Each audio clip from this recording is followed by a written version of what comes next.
was the showdown no one saw coming, a battle of brawn and strategy, raw power against military precision. On one side stood the Commando, a towering figure of calculated strength, forged in the fires of clandestine military operations. On the other side was Mike Tyson, a boxing legend whose fists had written his name into the annals of history. When the bell rang, the air crackled with anticipation as two vastly different worlds collided. The arena was a storm of cheers and flashes, a fitting backdrop for what promised to be an unforgettable confrontation.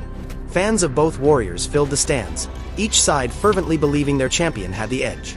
But as the dust settled, one would stand victorious, and the reasons for the outcome would etch themselves into the chronicles of combat forever. The Commando was a living weapon, honed through years of rigorous military training.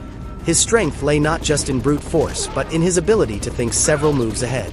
Stealth, adaptability, and endurance were his trademarks, as was his encyclopedic knowledge of close-quarters combat.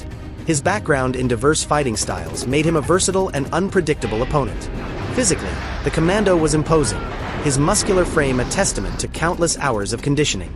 His agility was surprising for his size, allowing him to evade attacks and retaliate with surgical precision. He thrived on endurance. The longer the battle, the greater his advantage. However, his reliance on tactical planning could be a double-edged sword. In a no-holds-barred arena, where improvisation ruled and seconds decided outcomes, overanalyzing could spell disaster. The Commando also lacked the singular focus of a professional boxer. His wide-ranging expertise sometimes diluted the razor-sharp reflexes needed for a purely physical fight. Mike Tyson entered the ring as a force of nature.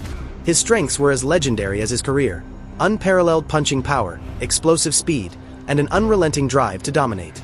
Known as Iron Mike, Tyson could end a fight with a single blow, his hooks and uppercuts capable of flooring even the most resilient opponents. What set Tyson apart was his ferocity. From the moment he stepped into the ring, his singular goal was to dismantle his opponent. His footwork was swift and precise, allowing him to close gaps in a heartbeat. Though not as tall as the Commando, Tyson's low center of gravity made him exceptionally stable, enabling him to generate immense power from his core. But Tyson wasn't without vulnerabilities. His reliance on aggression sometimes left him open to counters. If an opponent could weather the storm of his initial assault, they stood a chance, however slim, of outlasting him.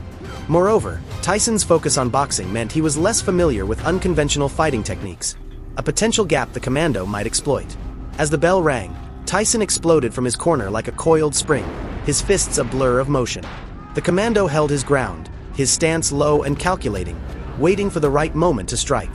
For the first few minutes, it was a dance of contrasts. Tyson's relentless offense against the Commando's defensive precision. The Commando landed the first significant blow, a sharp elbow strike as Tyson closed the gap. The crowd roared, sensing a potential upset. But Tyson barely flinched, his years of conditioning absorbing the impact. His retaliation was brutal, a hook to the ribs that reverberated through the arena. The Commando staggered but quickly regained his composure, using his agility to create distance. As the fight wore on, it became clear that Tyson's strategy was to overwhelm, while the Commando aimed to outlast.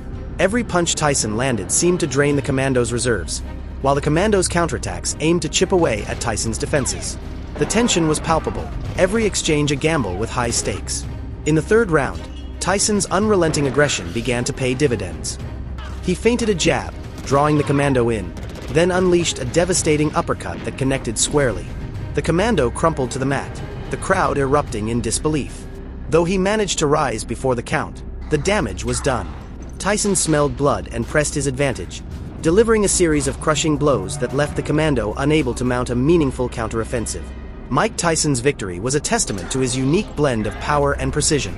The Commando's tactical prowess was formidable, but it couldn't withstand Tyson's sheer ferocity.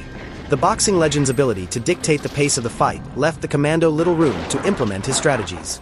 Each punch was not just a strike, but a statement, a reminder of why Tyson was one of the most feared fighters in history.